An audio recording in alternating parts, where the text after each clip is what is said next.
안녕하십니까. 토요 법회를 시작하겠습니다. 오늘 또 사념처 명상의 세계 285쪽 함께 공부하시겠습니다. 저희는 지금 한국명상원에서 마음을 알아차리는 수행을 할 때 어떻게 하고 있는가를 공부하고 있습니다. 부처님의 가르침은 실용적입니다. 실용적이라는 얘기는 교학에 그치지 않고 실제 수행이라는 체험을 통해서 지혜를 얻는 것을 실용적이라고 합니다. 이걸 실제하는 것, 관념이 아닌 실제. 그러니까 우리 삶 속에 다 녹아들어 있는 생활, 그 자체가 수행입니다. 그러니까 수행이 없는 부처님의 가르침은 의미가 없습니다. 왜냐하면 열반에 이르기 위해서는 실천적 수행이 따라야 되기 때문에, 그래서 부처님의 가르침은 실용적이다. 사실에 근거해서 생활 속에 녹아있는 것들이다. 생활과 떨어져 있으면 부처님의 가르침이 아니다. 그런 의미에서 매우 현세적입니다. 현실적이고, 현세적이라는 이야기는 동양에서 생겨난 종교는 초지에서 생겼기 때문에 내세적이지 않습니다. 근데 척박한 땅에서 생겨난 기독교 같은 곳은 지금 여기서 먹고 사는 게 힘들으니까 죽어서 좋은 데 간다 하는 것들이 사람들에게 관심을 갖기에 좋습니다. 근데 먹고 사는 게 해결된 초지에서는 현실적 문제들, 어떤 도교, 유교 예의범절이다, 아니면 도덕적으로 산다, 아니면 깨달음을 얻는다 하는 그런 실용적인 측면이 강조되고 있습니다. 동양 철학과 서양 철학의 그 차이예요. 그래서 불교는 동양에서 생겨난 종교이기 때문에 매우 실용적이고 현세적이고 실제적입니다. 그래서 어느 의미에서는 과학이에요. 그럴 것 같다, 그럴 것이다 라는 가정이 붙으면 안 돼요. 그렇다여야 돼요. 이것이다라고 증명할 수 있어야 돼요. 그래서 수행을 빼고는 부처님의 가르침을 말할 수가 없습니다. 그래서 지난 시간에 마음과 느낌을 연계해서 알아차리는 방법을 말씀드렸고, 오늘은 화가 났을 때 어떻게 알아차리는가에 대해서 한번 살펴보시겠습니다. 자, 우리는 선하지 못한 마음일 때는 탐진치를 가지고 살고, 선한 마음일 때는 관용자의 지혜를 가지고 삽니다. 그래서 탐욕과 관용은 반대입니다. 근데 탐욕이 없으면은 관용인 줄 알았는데 사실은 중립지대가 있습니다. 탐욕 있음, 그 뒤에 탐욕 없음, 그 뒤에 관용입니다. 바로 탐욕에서 바로 관용으로 못 넘어갑니다. 탐욕 없음, 성냄 없음, 어리석음 없음이 중간지대로 자리 잡고 있습니다. 그래서 지금 우리가 선한 마음일 때는 관용자의 지혜고, 선하지 못한 마음일 때 탐욕, 성냄, 어리석음인데, 탐욕, 성냄, 어리석음은 따로 떨어져 있지 않습니다. 대장은 어리석음입니다. 근데 중간 보스는 욕망입니다. 탐욕입니다. 그리고 가장 천병, 겉으로 드러나서 가장 많이 쉽게 드러나는 것이 성냄입니다. 그래서 그걸 경전에서는 어떻게 말하는가 하면은, 우리 의식의 깊은 층에 어리석음이 있다. 그래서 어리석음이 있는지는 모른다. 그리고 우리 의식의 중간층에 탐욕이 있다. 그리고 의식의 표면층에 성냄이 있다. 그래서 가장 먼저 선하지 못한 마음 중에서 드러내는 것이 화내는 겁니다. 화내는 겁니다. 그러면 왜 화를 내는 걸까요? 의식의 중간체에 있는 욕망 때문에 화를 냅니다. 왜 욕망을 부릴까요? 의식의 깊은 곳에 있는 어리석음 때문에 욕심을 부립니다. 사실은 우리는 내가 누군지 모릅니다. 내가 어디서 와서 어디로 가는지 모릅니다. 그리고 내가 목적 없이 떠밀려서 살고 있지, 어떤 분명한 의지를 가지고 계획대로 내가 주어진 삶을 살고 있지 못합니다. 모르고 태어났기 때문에, 그리고 업의 과보로 살고 있기 때문에. 그러니까 우리는 어디서 왔는지 모르고 어디로 가는지 모르고 왜 살아야 되는지도 모르고 나를 모릅니다. 실제로. 그런데 나를 모르는 것 중에 두드러진 것이 사람들이 화를 내고 있어요. 그럼 왜 화를 내? 그럼 내가 언제 화냈냐고 그래요. 자기가 화냈는지 몰라요. 자기 모르는 거예요. 왜 이렇게 욕심 부려? 내가 언제 욕심 부리냐 그래요. 자기 못 봐요. 탐욕성 뇌물. 그리고 탐욕성 뇌머리석음도 미세한 거, 중간 거, 거친 거 세 가지가 있는데 지금 수행을 한다는 사실은 무엇을 드러내게 하느냐. 거친 것은 우리가 일상에서도 알아차릴 수 있지만은 중간층에 있는 탐진치, 미세한 탐진치는 우리가 있는지 몰라요. 수행을 하면 고요하면은 탐진치가 드러나도록 지금 장을 펴는 거예요. 그래서 탐진치가 있다는 사실을 알기 위해서. 근데 불교는 아는 거라고 그랬잖아요. 지금 있는데도 모른다고요, 우리가. 있는지 알면 교회예요. 알고 어떻게 하려고 하지 않는 것은 2차적 문제예요. 먼저 있는지 알고, 두 번째는 알고 말을 해요. 그러면은 그 너머에 있는 탐욕과 성냄 어리석음이라는 그 마음을 내는 너머에 있는 진실이 발견된단 말이에요. 너머에 있는 진실이 무상고 무한데 그것을 못 보기 때문에, 그리고 내 몸, 내 마음이라고 생각하기 때문에 지금 탐진치에서 못 벗어나거든요. 그러니까 지금 우리는 이 수행을 한다는 사실은 뭐든지 있는지 알고, 두 번째, 있는지 알고 나서 반응하지 말고 그냥 알기만 하고, 그러면 고요한 마음에서 그것의 의미를, 원인과 결과를 우리가 알 수가 있어서 본질적 문제에 접근해서 해결 방법을 찾을 수 있다 하는 이야기입니다. 그래서 화가 났을 때 화난 것을 알아차리는 것이 지금 우리들의 지상 과제입니다. 자, 선정은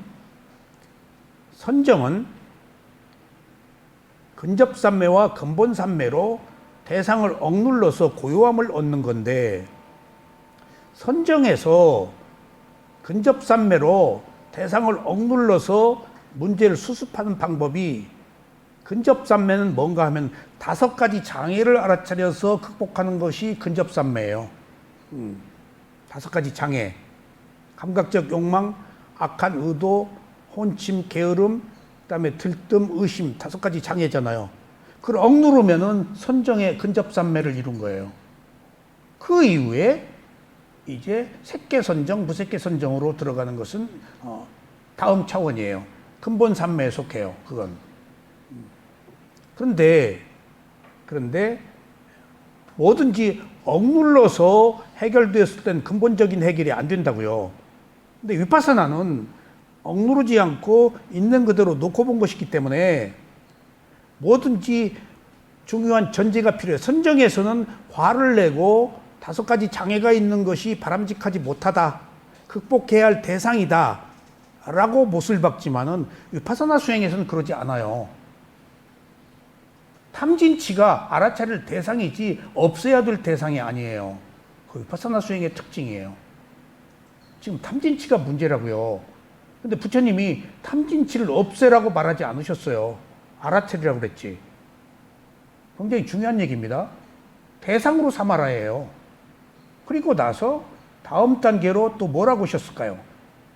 탐진치에 대한 기본적 이해를 돕기 위해서 탐진치를 없애라고 하지 않고 탐진치가 가지고 있는 실제 리얼리티를 말씀하셨잖아요. 그게 뭘까요? 탐진치는 일어나고 사라지는 것이다, 무상하다라고 얘기해서 그렇게 무상하기 때문에 집착하지 않도록 유도한 것이지, 탐진치를 없애라, 큰일 난다, 지옥에 떨어진다, 이런 얘기 안 하셨어요. 해서도 안 되고. 왜? 탐진치를 어떻게 없애요? 우리가 당장 붓다예요? 아라한이에요?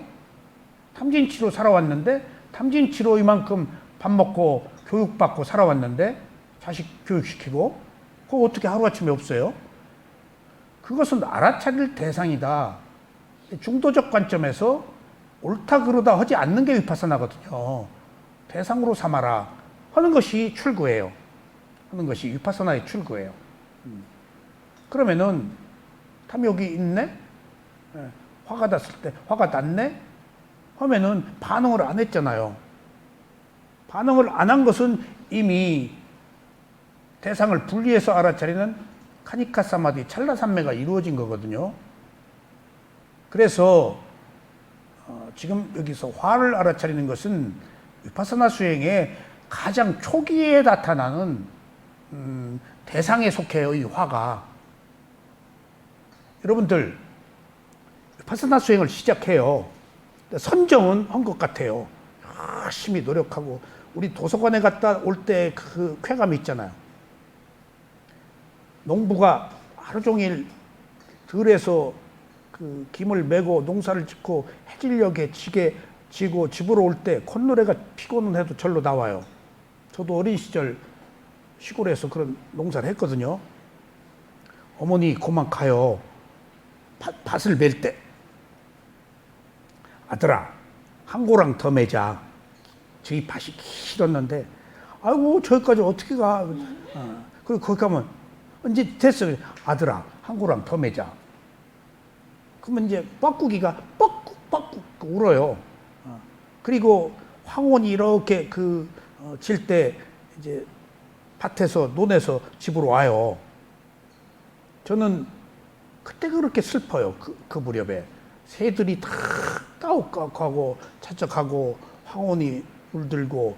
그러니까 저는 지금도 저녁 무렵이 되면 그때 어린 시절에 농사짓다가 집으로 돌아오는 그 슬픔이 있어요. 그러니까 굉장히 그게 오랫동안 남아 있더라고요. 미얀마에서도 수행을 할 때 어떤 스님이 황혼 무렵에 저쪽으로 휘청휘청 걸어가시는데 문득 저 불쌍한 스님, 그 스님이 왜 그렇게 처량하고 불쌍해 보이는지. 왜냐하면은 나는 한국에 돌아가면 가정이 있잖아요. 자식이 있고 아내가 있고. 나는 갈 곳이 있는데 저 스님은 갈 곳도 없이 황혼의 들녘으로 가듯이 휘청휘청 걸어가시는데 그렇게 그 쓸쓸해 보이고 불쌍해 보이더라고요. 그러니까 그때 수행을 시작했을 첫 해에 그런 것을 느꼈어요. 그 뒤에 매번 그 생각이 떠오르면 얼굴이 화끈거리고 수치심이 생겨요. 그때는 내가 빅구에 법을 찾아가는 그 아름다운 그 길을 아름답다고 못 느꼈어요. 불쌍하게 여겼어요. 갈 곳도 없는. 그러니까 그 뒤에 계속 이 법을 공부하면서 처음에 내가 가치관의 문제야. 그쪽에 이제 발이 아직 적셔지지 않았을 때는 내 삶을 우선했지 법의 삶에 대해서 몰랐기 때문에 내가 그것을 을씨년스럽게 봤다고요. 그런 것처럼 그 선정 수행은 하고 나면은 가시적인 성과, 억누른 것에 대한 그 만족, 쾌감이 있는데 위파사나 수행은 아무것도 없어요. 왜 그럴까요? 지혜 수행이기 때문에. 그리고 마음을 개발하는 수행이기 때문에. 근데 마음의 개발이 드러나질 않아요. 나도 모르게 개발돼요. 그래서 위파사나 수행의 특징은 화를 안 내는 것으로 시작됩니다. 근데 처음엔 몰라요. 처음엔 몰라요. 내가 화를 안 내는지. 남들이 얘기를 해요. 화 낼 때 안 낸다. 그래서 어느 경우에는 어느 그 어머니하고 딸하고 둘이 사는 사람이 있는데 그 딸이 간호사예요. 저한테 수행을 배운 뒤에 어머니가 딸 보고 섭섭하다. 그래서 엄마 왜? 그랬더니 너 말이 없어졌다. 너 말이 없어졌다. 너 냉정해졌다. 엄마가 슬프다. 그러더래요. 그래서 그게 이미 변하고 있는 거예요. 말이 없어지고 감성이 이성으로 바뀐 거예요. 그러니까 바꾸어 얘기하면 반응을 안 하기 시작한 거예요. 옳다 그러다. 화를 안 낸 거예요. 픽픽. 시집안 간 딸이 어머니 잡들령 하거든요. 만만하니까. 근데 그걸 안 하니까 어머니가 이제 섭섭한 거예요. 그런 의미에서 위파사나 수행은 감성에서 이성으로 넘어오는 거예요. 지성이 공고해지는 거예요. 위파사나는. 그것이 화를 안 내는 것으로 시작된다라고 꼭 기억하세요. 그래서 화는 매우 탐진치 중에서 천박한 제일 처음에 나타나는 표피적인 것이다. 쫄병과 같은 거예요. 그리고 그 화는 탐욕 때문에 낸다. 그 탐욕은 어리석 때문에 낸다. 라고 해서 점점점 깊이 들어가요. 그러니까 지금 보통의 사람들은 화를 내는데도 왜 화내냐 그러면은 내가 언제 화냈냐 그러는데 너 어리석어. 그러면 큰일 나죠. 멱살 잡히죠. 깊은 곳에 있기 때문에 모르죠. 어리석으면. 저는 여기서 어리석더라고 그냥 단도직입적으로 말을 하는데 말 잘못하면은 굉장히 기분 나빠해요. 근데 어리석다라고 지적받는 것보다 더 좋은 지적이 어디 있을까요? 그러면 지혜를 얻으면 되지. 어리석은지 알면 되는 거거든. 어리석지 않은 사람이 어디 있어요? 그런 것처럼 우리가 단계적 과정에 소위 우리들의 문제들을 발견할 때 제일 먼저 화다. 그 화는 지금 에고, 욕심 때문에 내 마음대로 안 돼서 되는 거거든요. 그게 욕망이에요. 욕망. 그 깊이에는 어리석음이 있고, 그래서 보통 위파사나 수행자들이 화를 대할 때는 첫 번째 반응이라고 생각하셔야 돼요. 수행하면 나타나는 첫 번째 반응이 화다. 그래서 화가 났을 때 우리가 어떻게 하는가 하는 문제는 한번 살펴보겠습니다. 여기서 제가 드리는 이런 프로그램은 일종의 부처님의 가르침 중에서 부처님의 가르침이요, 위대한 것이 이것이다, 이래야 된다 라고 말씀하지 않는 거예요. 그러면 부처님의 가르침은 뭔가요? 부처님의 가르침은 차제의 법문이에요. 차례대로 법문을 해요. 그래서 알맞게 선택하도록 해요. 그러니까 처음부터 높은 단계의 지혜를 얻을 수는 없잖아요. 그것을 차제의 법문이라고 그래요. 걸식도 어떻게 하라고요? 처음에 부처님이 걸식을 어떻게 하는가 토론이 됐을 때 제자들한테 물었죠. 이모님은 탁발을 어떻게 해요? 그러니까 이모님이 저는 가난한 집만 갑니다. 왜? 그랬더니 가난한 집에 공덕을 쌓게 해서 그들이 복을 받으라고. 틀린 말 아니죠? 그러니까 뿐야짜리님 보고 뿐야짜리님은 어떻게 공양하시오? 부처님이 물으니까 나는 부잣집만 갑니다. 왜 그러냐고 그랬더니 가난한 사람 먹을 거 없는데 거기서 내가 먹을 것을 뺏어가면 그들이 못 먹지 않습니까? 그것이 틀린 얘기 아니잖아요? 세상에 모든 일이라는 것이 어느 것이 옳다, 어느 것은 틀렸다라는 것은 없는 거예요. 상황에 알맞는 그 방법과 여러 가지 그 문제들이 있기 마련이거든요. 그래서 생겨난 거 뭐지? 그래서 차제걸식. 차례대로 7집만 다녀라. 그래서 안 주면 돌아와라. 그러니까 그 불교의 그 계율이 그런 식으로 다 만들어져요. 그래서 부처님의 가르침도 차제 법문이다라는 이야기는 모든 것들을 지금 단계적 과정에서 점진적으로 이렇게 다 얘기를 해요. 근데 차제 법문의 시작은 뭘까요? 부처님의 차제 법문의 시작은 개정회겠죠? 차제 법문에서는 개 앞에 보시가 있어요.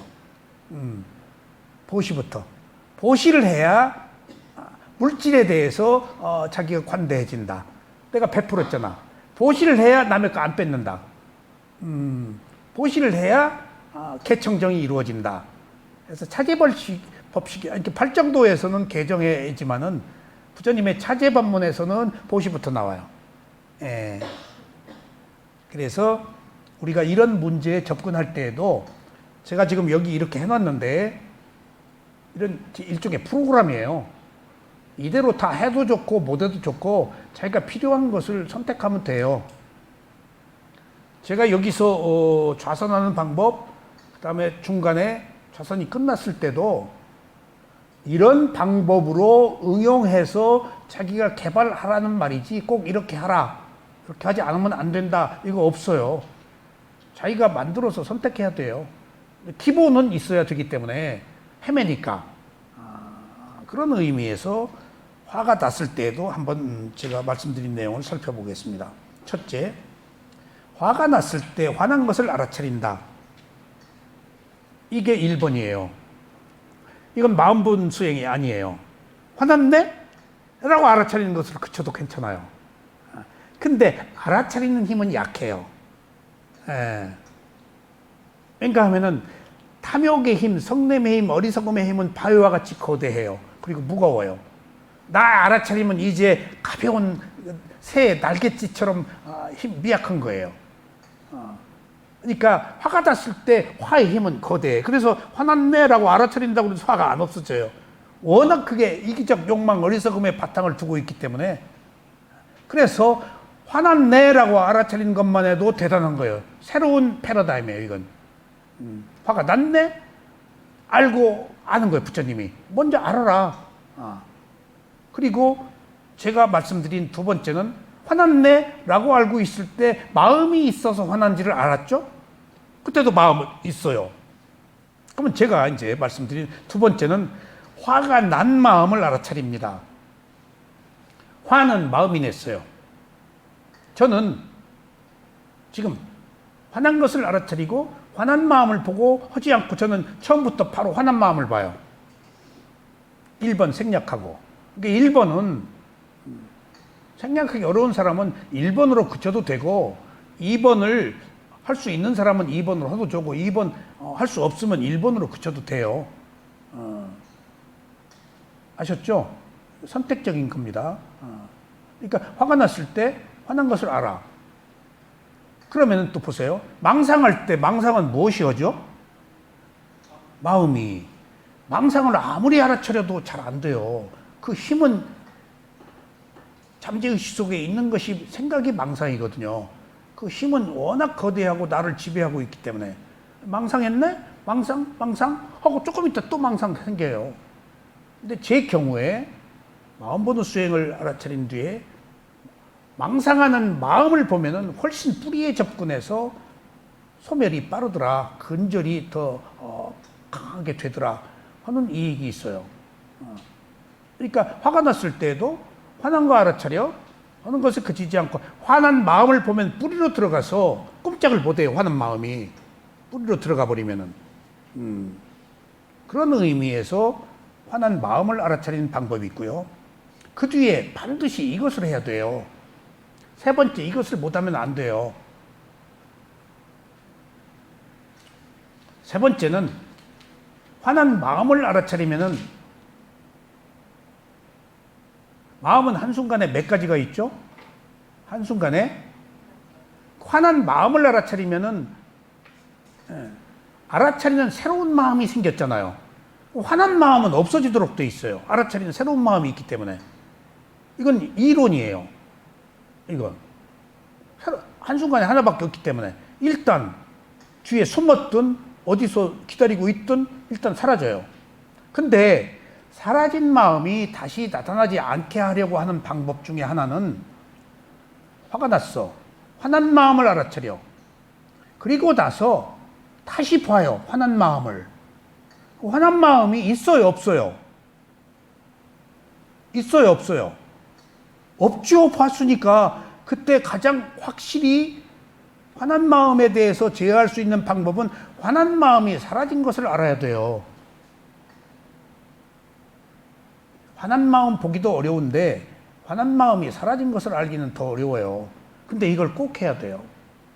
저는 이걸 2번씩 해서요. 어떤 경우는 3번도 해요. 또 봐요. 화난 마음이 사라졌는가. 이게 어디에서 나오는가 하면은 바산 수행의 16단계의 지혜에서 4단계가 일어나고 사라지는 대상이 일어나고 사라지는 것을 아는 단계, 지혜의 단계가 오거든요.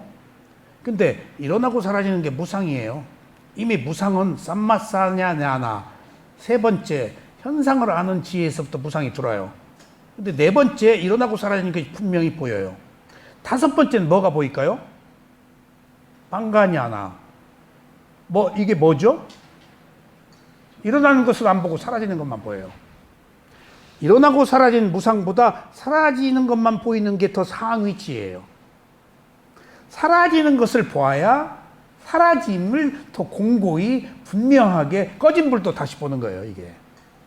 그러면은 화난 마음이나 망상이나 이런 잡다한 불선심의 마음이 다시 일어날 개연성이 적어져요. 꼭 그렇게 보세요.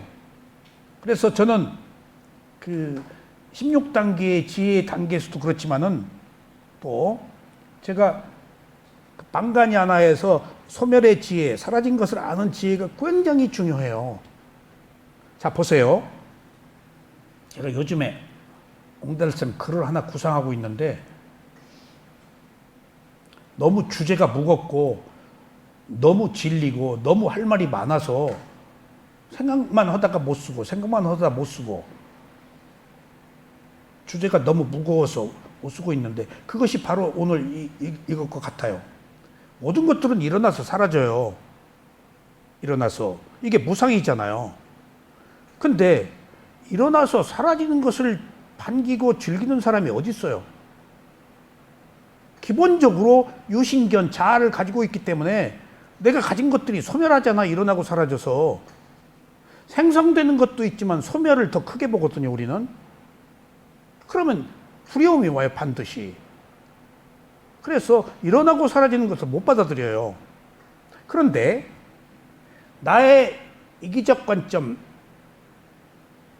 나의 잠재의식에서는 자아가 있기 때문에 일어나고 사라지는 것을 못 받아들이는데 지혜의 관점에서 사물의 이치에 부합해서 일어나고 사라지는 것을 냉정히 따져놓고 보면은 일어나서 사라져야 새로운 일어남이 있다고요.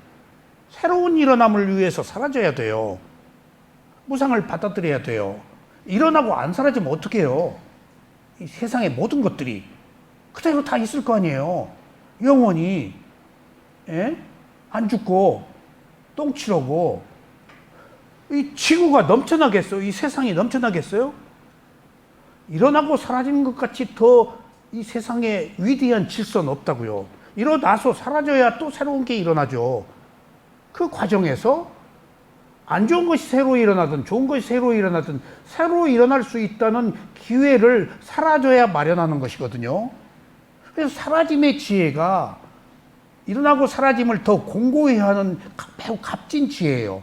그런데 보세요. 우리가 일어나고 사라지는 거에 대해서 지금 두려움을 갖잖아요. 마지막에 더 사라짐만 있을 땐 더 두려움을 가져요. 그래서 지금 5단계, 6단계, 7단계에서는 혐오의 지혜, 막 고통이 따라요. 거기 자아가 있기 때문이에요. 올 것이 온 거예요, 고통이. 일어나고 사라지는 것이 사물의 이치인데 내가 아직 그것을 받아들이지 못하기 때문에 지금 고통이 왔다는 것은 고통을 내가 해소할 수 있는 의식 속에 깊이 있는 어리석음을 극복할 수 있는 기회다고요. 아직 자아가 있어서 사라지는 것을 못 받아들이거든요. 그런 의미에서 일어나고 사라진다. 그 뒤에 사라짐만 있는 것을 우리가 받아들일 때 일어나고 사라지는 것을 못 받아들이기 때문에 사라짐의 지혜라는 것이 우리들의 의식이 고양되어 오는 과정에서 한 자리를 차지한다고요. 사라짐만 있는, 일어남은 없는. 그러면 그때 철탑이 무너져 보이고 길이 삐뚤어지고 이게 뭐 이렇게 그 착시 현상이 생겨요. 이게 길이 평평하지가 않아요. 그리고 이렇게 건물이 막 비스듬해지고 사라지니까 소멸하니까 두려움이 와요. 근데 내면에 있는 사라짐을 두려워하는 공포가 왔다는 것은 이기적 욕망이 지금 그것을 저항하고 있다는 의미예요.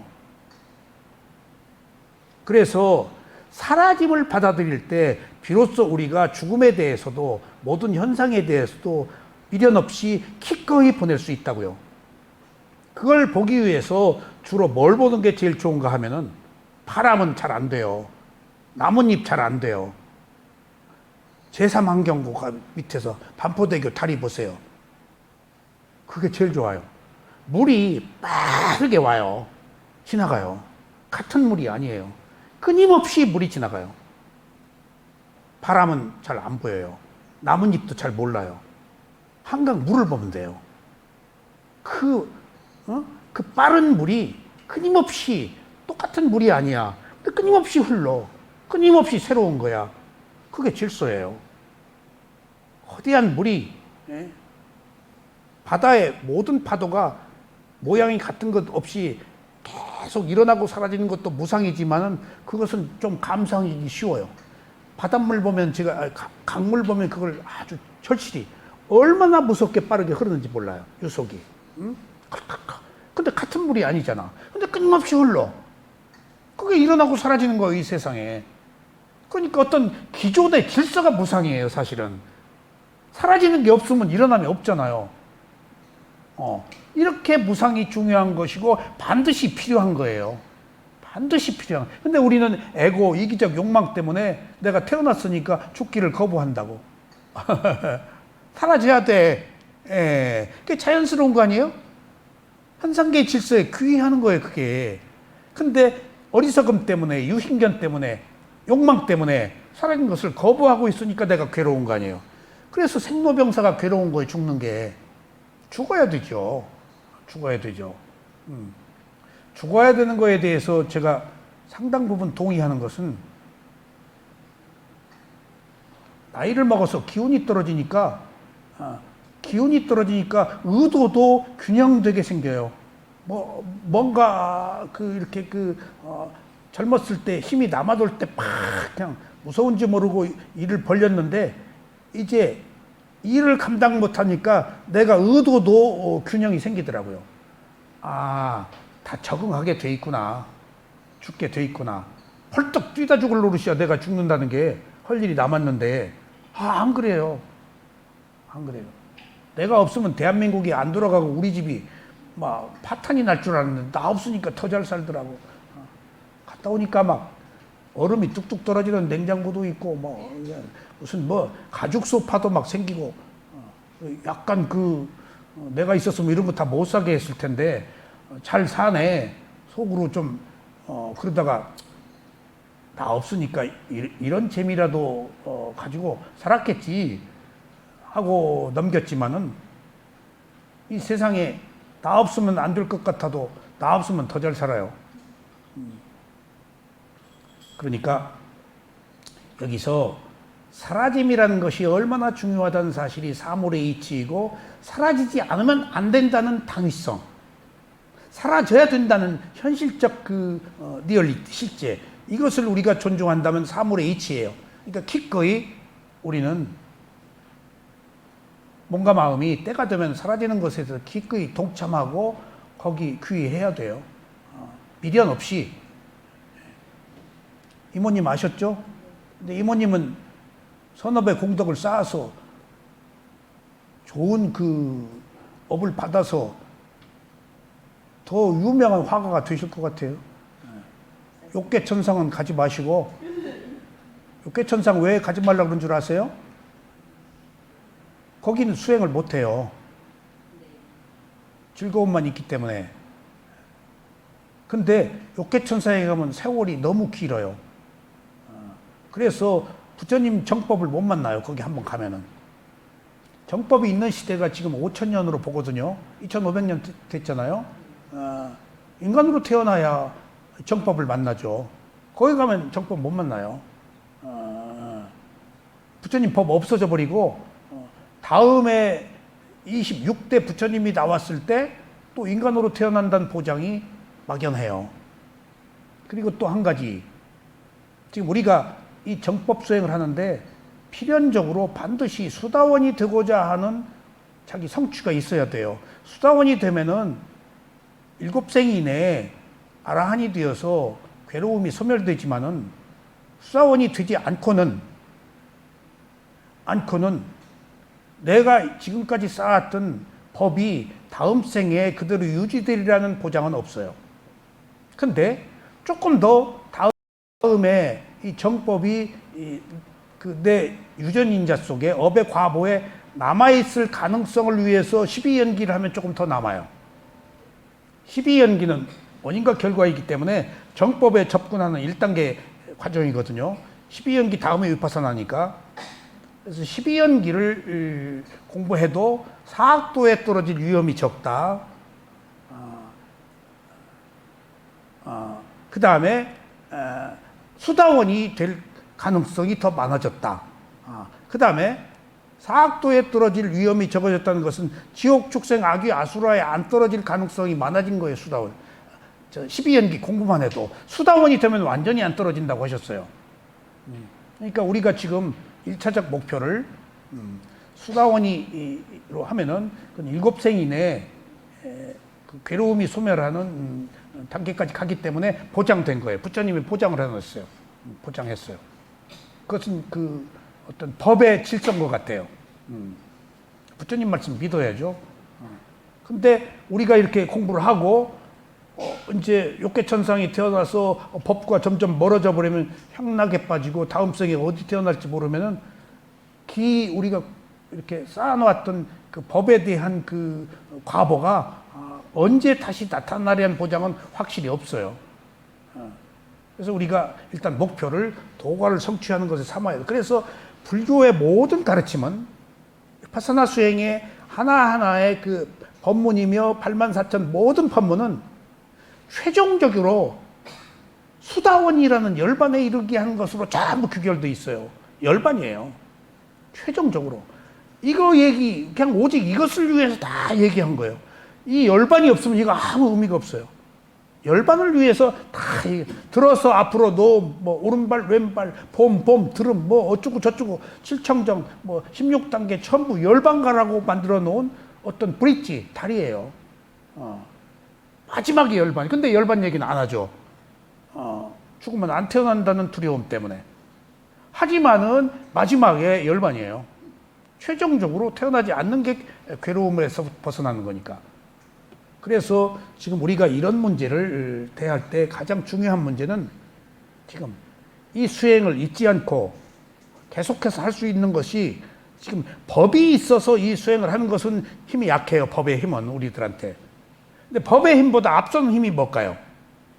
이 수행을 하도록 만드는 앞선 힘은 괴로움이에요. 법의 힘은 뒷전이에요. 지금 당장 괴로워야 이 수행을 해요. 안 괴롭니까? 안 해요. 그러니까 지금 우리들이 가장 필요로 하는 것, 가장 현안은 지금 당장 나의 괴로움이에요. 법은 누가 있는지 없는지 알아요. 지금 가장 악화가 양화를 구축한다고 가장 문제인 괴로움이 오히려 괴로움을 해결하는데 동력이 된다는 사실이 아이러니예요, 이게. 괴로워서 이 수행을 하는데 그 괴로움이 있어서 내가 더 나은 삶을 산다는 것이 지금 어떻게 보면은 참 아이러니이지만은 그러니까 괴로움은 그런 의미에서 우리들에게 성스러운 진리라고 이 부처님이 제일 먼저 선언하셨어요. 괴로움은 진리다. 성스러운 진리다. 그게 사성제 첫 번째 아니에요. 괴로움이 있다. 그러니까 지금 우리가 괴로움을 괴로워하지 말고 괴로움이 있네. 이거 성스러운 진리네. 나를 자각하게 하네. 괴로우니까 내가 안 괴로운 길로 가야 되겠네 하는 이것은 선한 마음의 에너지가 된다고요. 괴로움이. 그래서 그런 의미에서 우리가 꼭 여러분들이 사라진 것을 본다. 빵간이 하나요? 소멸한 것을 본다 하면서 조금 더 분명하게 사라진 것을 확인할 때 이미 화가 다시 안 올라온다는 얘기예요. 지금 어느 경우에 제가 2번씩 또 봐요. 한번 조금 더 봐요. 사라진 것을 또 확인해요. 그러니까 이제 이건 선택입니다. 그래서 마음은 순식간에 일어나서 바로 사라지므로 알아채려고 하면 알아차릴 수 있습니다. 화난 마음이 사라진 것을 아는 것은 화난 마음이 없다는 것을 확인하는 것입니다. 이렇게 화난 마음이 사라진 것을 알아차리면 그 마음이 바로 다시 일어나지 않기 때문에 사라진 것을 확인할 필요가 있습니다. 아셨죠? 확인하는 거예요. 미워해. 미워하는 마음을 봐. 다시 봐. 미워하는 마음이 있는지. 없어. 없는 것을 보는 거예요. 아셨죠? 제가 모두에 말씀드렸죠? 예? 성냄이 있어. 그 다음에 자에 넘어오기 전에 뭐가 중간에 있다고? 성냄 없음. 살아있는 것을 다시 봐. 그럼 성냄이 없어. 성냄 없음. 거기서 이제 자해가 생긴다고요. 브릿지예요. 사라진 것을 봐야 돼요. 제가 마음 보는 수행을 하면서 찾아낸 노하우입니다, 이게. 다시 한번 소멸을 본다는 게. 왜 또 이런 말씀을 드리는가 하면은 소멸을 봐야 위파사나 수행이 더 적극적으로 지혜가 성숙돼요. 위파사나 수행이 뭐 하는 수행인 줄 아세요? 예? 소멸로 가는 수행이에요. 뭔 소멸? 탐진지 소멸. 관용 자해지혜까지 소멸돼 버려. 위파사나 수행은 소멸이에요. 그래서 열반이란 말이 무엇이죠? 탐욕석음 어리석음의 번뇌가 소멸한 것을 열반이라고 그래요. 세 가지 불이 소멸한 거, 불이라고 그러거든요. 불이 소멸한 거. 그러니까 위파사나 수행은 소멸하는 수행이다. 그래서 작아지고 없어지고 자꾸 하는 거예요. 어떻게 알아차리고 말 때 없애려고 하면 안 되고. 그것이 방법이에요. 알고 말았을 때 소멸로 가는데 이미 성냄이 있고 성냄 없음을 아는 것이 소멸로 가는 지름길이다. 그렇게 이해를 하세요. 이렇게 확인을 안 하면 화가 난 마음이 연속적으로 다시 계속 일어나므로 사라진 것을 알아차린다는 것은 마침표를 찍는다는 것이기도 합니다. 또한 사라진 것을 아는 것은 소멸을 아는 것으로 무상을 아는 지혜가 나게 합니다. 그 다음에 이제 넷째, 가슴으로 가서 환한 마음이 남기고 한 느낌을 알아차립니다. 왜? 사라진 것을 아는 마음을 오래 볼 수가 없어요. 마음이기 때문에. 뭔가 대상을 잡아야 돼요. 가슴의 느낌이에요. 그래서 아까 앞에서도 얘기했지만 마음과 느낌을 연계해서 알아차리는 거예요. 그러니까 아무 느낌이 없어? 그러면 호흡 봐도 돼요. 느낌이 없으면. 근데 그 호흡에 느낌이 있어요. 호흡을 느낌으로 보면 돼요. 그러니까 수념처로도 볼 수 있고 신념처로도 볼 수 있고 호흡을 심념처로도 볼 수 있고 무상이라는 법념처로도 볼 수 있어. 호흡 하나를. 빠리묵강 전면에서 알아차리면 심념처예요. 몸에서 알아차리면 신념처예요. 호흡에 있는 느낌을 알아차리면 수념처예요. 그 다음에 그 호흡을 무상으로 알아차리면 법념처예요. 호흡이 똑같지 않잖아요. 그러니까 사념처를 포커스를 어디다 맞추냐에 따라서 염처가 달라져 버려요. 그러니까 환한 마음이 사라진 것을 보고 가슴으로 가서 콩닥거린다, 무겁다, 두근거린다 라고 봤을 때 그게 없으면 호흡을 보라고요. 근데 호흡 끝에 느낌이 붙어 있어요. 호흡 끝에. 호흡을 느낌으로 보라고요. 그러면 가슴에 느낌을 보는 거예요. 맥박도. 맥박은 비교적 호흡보다 일정하게 움직이지만 호흡은 마음의 영향을 받아서 빡빡하다, 막 뛴다, 빠르다, 무겁다, 막 하는 느낌들이 강해요. 그러니까 호흡의 변화, 그 상태를 보면 느낌을 보는 거예요, 여기서. 그러니까 여기서 가슴에 느낌을 보라는 이야기는 호흡을 보라는 얘기하고도 상통해요. 화가 난 마음은 사라졌지만 느낌은 가슴이나 머리에 남아서 계속 작용하고 있습니다. 이때의 느낌은 화의 강도에 따라 다릅니다. 오래도록 화난 마음이 있었다면 가슴에서는 더 크게 콩닥거릴 것입니다. 이처럼 마음에 따라 느낌도 비례합니다. 이것은 돌을 물에 던졌을 때 돌은 바로 가라앉아 버리지만 물 위에 파문은 계속 번지는 것과 같습니다. 그래서 느낌을 주시해야 합니다.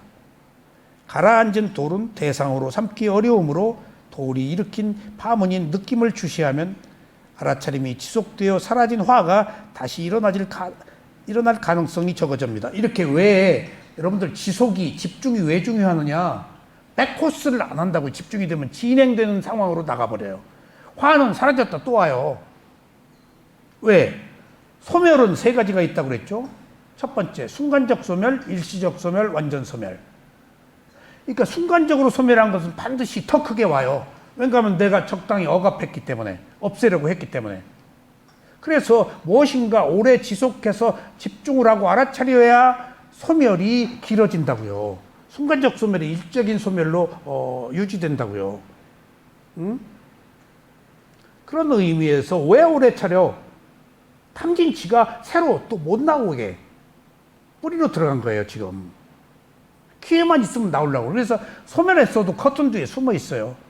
적당히 없애려고 하는 마음도 있었기 때문에 언제든지 기회를 틈타서 탁 올라와요. 그래서 제가 올라오는 그 구멍을 한때는 수행하면서 발견을 했는데 망상이나 그런 반발력이 어디서 올라오는가 하면은 일어남 꺼짐 쉼에서 올라오더라고요. 일어남 꺼짐은 움직임이 분명해. 근데 쉼에서 짧은 순간 탁 정지된 상태니까 그때 탁 망상이 들어오거나 그때 탁 졸거나 이게 숨구멍에서 요 쉬는 숨구멍이 지금 망상이나 잡다한 생각, 번뇌, 소수구나. 그래서 일어남 꺼짐 쉼을 나는 아는 마음으로 채웠어요. 일어남 꺼짐 쉼에서 내가 놓아버려요. 알아차림을.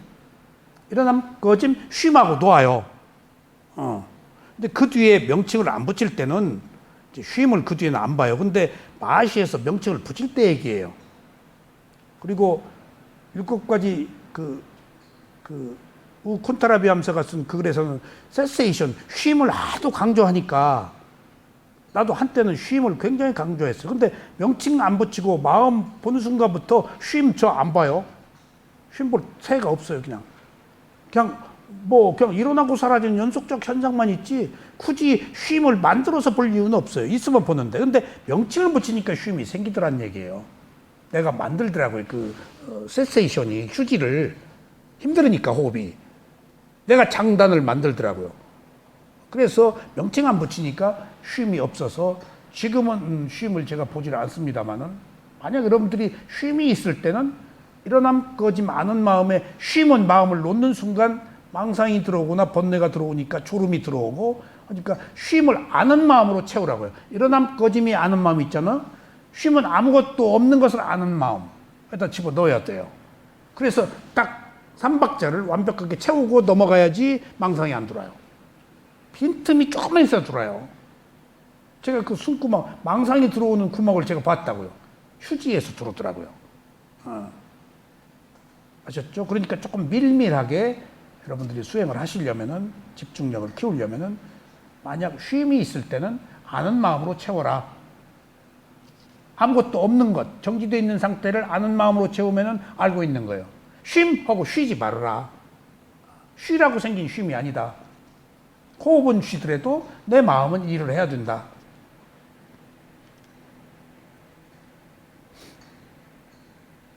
이때 느낌은 화의 정도에 따라 다릅니다. 오래도록 화난 마음이 있다면 가슴에 더 큰 콩닥거릴 것입니다. 이렇게 마음에 따라 느낌도 비례합니다. 그 밑에. 그래서 느낌을 주시해야 됩니다. 가라앉은 돌은 대상으로 삼기 어려우므로 돌이 일으킨 파문인 느낌을 주시하면 알아차림이 지속되어 사라진 화가 다시 일어날 가능성이 적어집니다. 그러니까 지속이 그렇게 중요한 의미는 번뇌가 다시 나올 기회를 지속으로 제어하기 때문에 틈만 있으면 생겨요. 밀밀하게 틈을 막고 놓은 것이 그래서 집중이 그렇게 중요하다는 거예요. 이런 경우 화나 괴로움의 정도에 따라 크거나 작은 느낌들이 있는데 이런 느낌을 처음부터 끝까지 모두 알아차려야 합니다. 이때 가슴에서는 콩닥거린 느낌만 있지 않습니다. 거칠게 뛰는 호흡도 있고 맥박의 뛰임도 있습니다. 이런 것을 모두 느낌으로 알아차려야 합니다. 가슴에 여러 가지 대상이 있을 땐 가장 먼저 강한 대상을 느낌으로 알아차립니다. 가슴에서 느낌을 알아챌 때는 처음에 거친 느낌에서 중간 느낌 그리고 미세한 느낌이 있을 때까지 계속해서 알아차려야 합니다. 만약 가슴에 느낌이 없다면 가슴에서 덤덤한 느낌을 알아차리는 것도 좋습니다. 아무것도 없어. 아무것도 없는 것을 알아차리면 돼요. 덤덤한 느낌. 뛰고 무겁고 그런 것만이 대상이 아니에요. 있는 거. 아무것도 없으면 없는 거. 쉼처럼 고요함이 있잖아요. 그래서 꼭 이거 기억하세요. 인간이 수행을 하면 2가지 기능이 작동하는 거예요. 몸과 마음. 이거 왜 없습니다. 몸과 마음밖에 없어요. 범위를 좁혀요. 몸의 호흡이에요. 그리고 지수화풍사대 움직임들. 그럼 마음이 그거 보는 거예요. 근데 그게 없어져. 집중이 돼서. 그럼 뭐해? 마음이 몸 볼 게 없으니까 마음이 마음을 봐야지. 그것밖에 없어요. 마음 봐서 그 마음도 사라지는 게 열반이에요. 말을 이렇게 간단하게 해서 그렇지 사실은 이것밖에 없어요. 몸에 호흡 보고 느낌 없어져. 몸이 없어져. 호흡도 없어져. 그럼 볼 게 마음밖에 없잖아요. 물론 이 과정에서 무상고무와의 지혜가 성숙됩니다. 그래서 마음이 청정해져요. 여기까지 이르기까지. 아는 마음 봐. 마음이 마음을. 그것도 없어. 그럼 열반이에요. 그렇게 간단하게 생각하세요. 복잡하게 생각하지 마세요. 집중력을 키워야 돼요. 무조건 이 불교의 법을 복잡하게 생각하지 마세요. 명쾌해요. 몸과 마음밖에 없어요. 몸과 마음이 소멸한 게 열반이에요. 그 사이에 이런 과정의 지혜들이 지금 성숙된다 이겁니다. 예.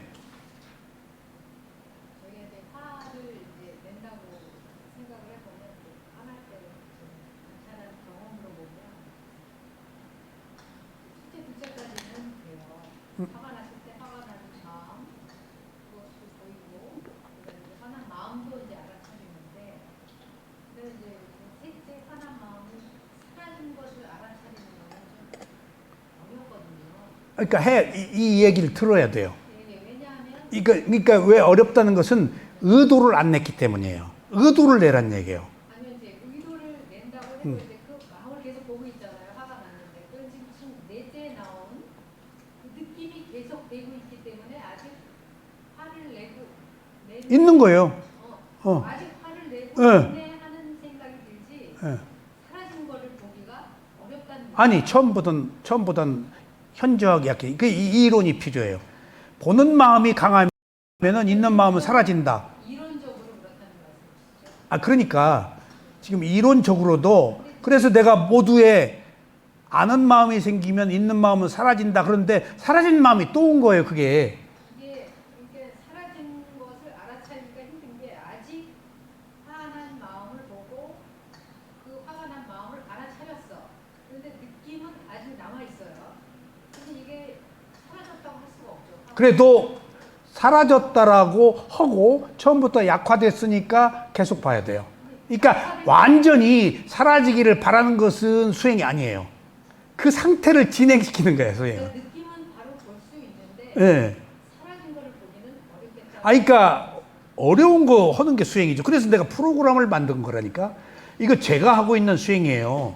내가 지금 만드는 마음 보는 수행, 느낌 보는 수행에서 완벽한 그 프로그램을 만드는 거니까 이렇게 따라와야 돼요. 이게 느낌을 보다 보면 예.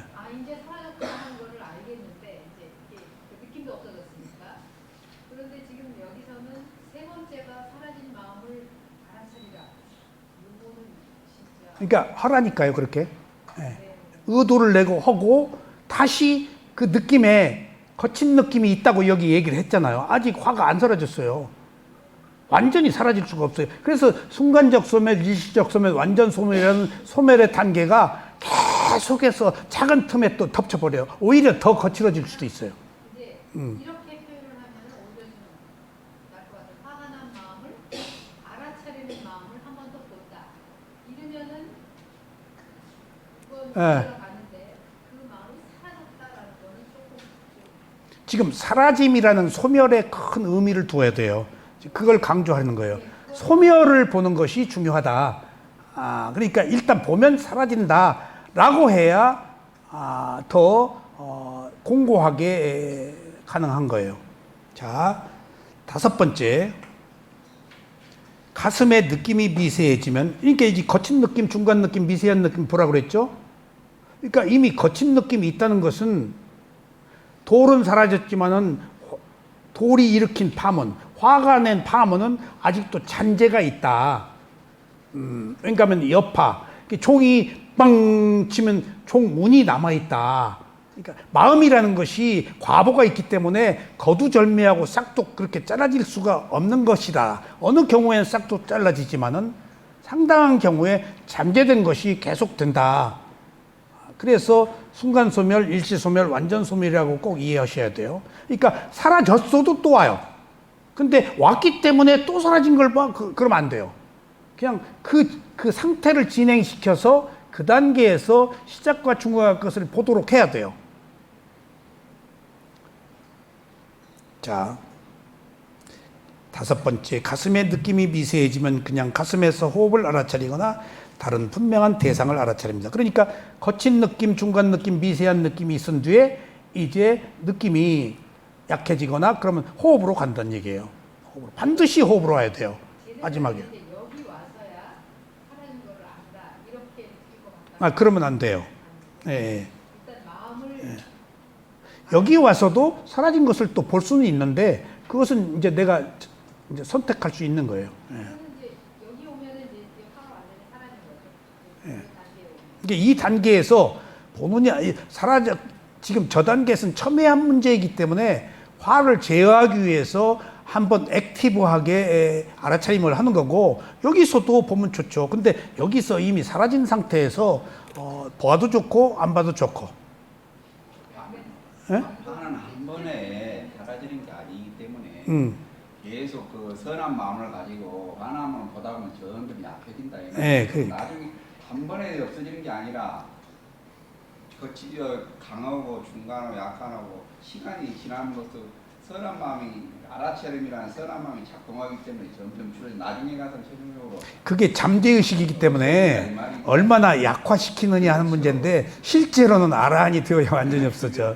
예. 그런 마음만 갖고 그러니까 완전 소멸로 가기 위한 무수한 과정을 거치는 거예요 지금.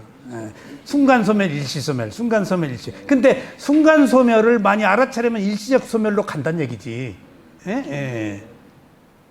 이상이 마음과 느낌을 연계해서 알아차리는 기본적인 과정입니다. 이상은 화를 대상으로 알아차린 것입니다. 그러므로 욕망이나 괴로움이나 두려움이 있을 때도 이와 같은 방법으로 알아차리면 됩니다. 욕망, 괴로움도 똑같이 뭐든지 여기 대비하면 돼요. 알아차리고 그 마음 보고 또 보면 사라진 거 보고 호흡으로 가고 그러니까 하등 게 다를 게 없어요. 대상만 바꾸면 돼요. 이런 공식이. 그리고 이거 컷업해야 돼요.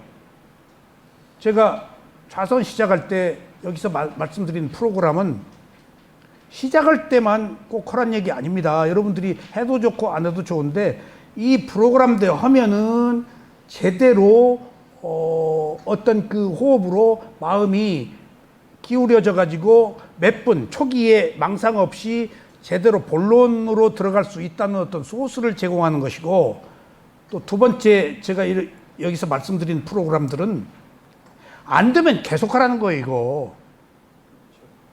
그러니까 제가 수행을 시작할 때 현재의 마음 보고 눈꺼풀 이거 하다가 중간에 꼬여버려. 그러면은 그 시간 그 수행 못해요, 이제 한번 꼬이면은. 그럼 또 눈꺼풀 입술 새로 시작. 저는 3번까지 새로 시작해, 보통. 꼬이면은. 그러면은 새로 시작하면 되는 거예요, 뭐든지. 그러니까 이런 것들이 끊임없이 제가 새로 시작하라는 거예요, 지금. 새로 의도를 내라. 새로 못할 이유도 없지. 그러면 또 새로워져. 꼭 이것들이 이런 형식이 자기가 응용하기에 따라 달린 것이지 지금 자기 마음껏 활용하면 되는 거예요. 이런 그 방식을 필요한 만큼. 법사님 여기에서 제가 말씀드리고 싶은 거는 알아차린다, 싹디한다는 그 의미가 진짜 공부할수록 그 의미에 대해서 좀 더 알게 되는데 싹된다, 알아차린다는 말은 탐욕과 성냄이 없는 마음이란 말이에요. 탐욕하고 욕심내고 성냄이 없는 그 순수한 그냥 아는 마음이 싹디라는 게 그 마음을 계속 주면은 점점 탐욕이나 성냄이라는 이게 일어났던 게 점점 사라지면 그 마음, 이 싹디라는 마음은 대체가 되니까 그 원리가 그러니까 계속 알아차리란 말이 그런 말로 이해를 하면 좀 더 쉽게 이해가 되잖아요. 싹디라 계속 알아차리. 이제 그러니까 알아차림을 하면은 단순하니까 네. 이제 사랑을 찍어 보고 뭐 호흡도 보고 프로그램을 만들어서 지속하는 거 이게. 이게 모든 부처님의 가르침이 8만 4천 법문이 지속시키라는 거예요. 알아차림을. 알아차림과 알아차림의 지속, 집중을 얘기해. 그래야 해가 생기니까. 아셨죠? 전부 그 알아차림과 알아차림의 지속이에요. 그러니까 오른발 왼발 들어서 놓음, 들어서 앞으로 놓음. 이거 왜 이렇게 복잡하게 만들어? 지속하란 얘기야. 이런 단계적 과정이. 그런 그 큰 의미 안에서 이루어지고 있다라고 보시면 되겠어요. 자, 시간 얼마나 됐어요? 59분. 네. 그러면 오늘 여기까지 말씀드리겠습니다.